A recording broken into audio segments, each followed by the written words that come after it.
Bueno, para tener un mejor entendimiento acerca del tema, es necesario aclarar el término de enfoque de género. El enfoque de género se trata de una herramienta metodológica que contribuye a superar las brechas sociales que han sido producidas por la desigualdad de género. En cuanto al enfoque de género, también distingue entre estos términos que vemos en la pantalla.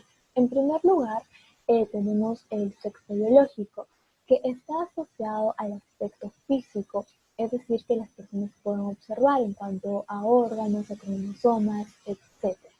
En cuanto a la identidad de género, está asociada a la vivencia del género, tal y como la persona lo siente.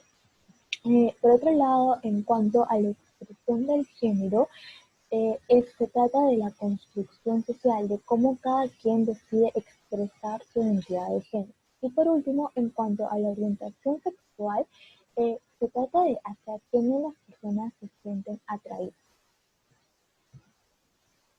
Eh, en la siguiente imagen podemos ver un poco más claro cómo se diferencia el término de identidad, de orientación, de expresión y de sexo.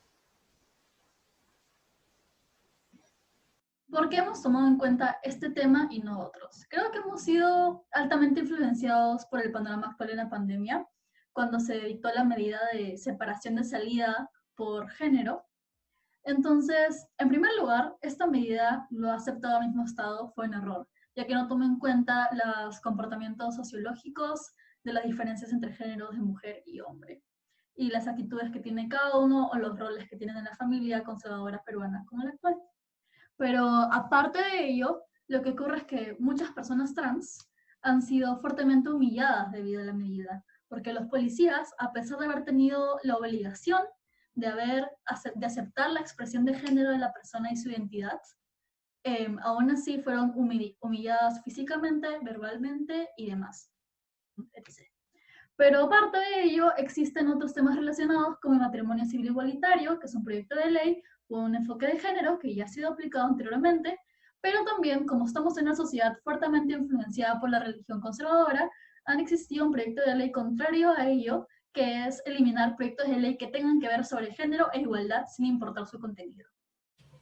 Diversas organizaciones internacionales como la Organización de Estados Americanos y la Comisión Interamericana de Derechos Humanos se han pronunciado respecto a la necesidad de instaurar sociedades donde exista una igualdad de género.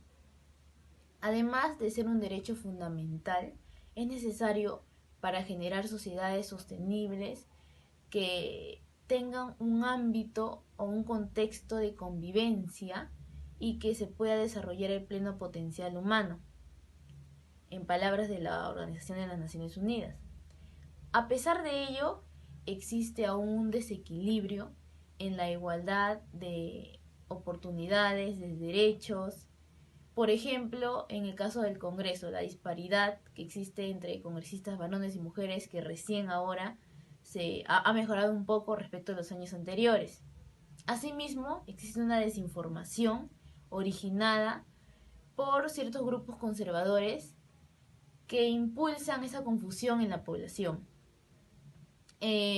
A pesar de ello, se ha logrado un avance en la inclusión del enfoque de género en el currículo nacional escolar, que justamente en noviembre de 2019 la Corte Suprema falló a favor de la sentencia. A continuación, pasaré a explicar la importancia que nos motivó a realizar una encuesta. Esta encuesta consistió en 4 preguntas y una muestra de 100 personas peruanas entre los 15 y 40 años de edad. La importancia radica en los resultados y estadísticas fruto de esta. A pesar de que es una muestra muy pequeña con relación al tamaño de la población peruana, nos permite al menos hacernos una idea de lo que piensa la población peruana con respecto a los temas que giran alrededor del tema del enfoque de género en el Perú y en base a esto formular respuestas a modo de hipótesis. Por ejemplo, según nuestro muestreo, una mayoría identifica claramente lo que es el enfoque de género. Además, se muestran a favor de que éste se implemente en la sociedad peruana y asimismo que se proponga una ley con respecto a esto. Es así que podemos afirmar que nuestra encuesta mostró que la mayoría se muestra a favor de que una ley respecto a este tema se implemente en el país para garantizar la igualdad entre las personas. Sin embargo, aún podemos observar que hay un porcentaje considerable que se mantiene al margen o lo rechaza por considerarlo inadecuado, lo cual nos indica que este es un tema que aún falta abordar profundamente en nuestro país. Muchas gracias.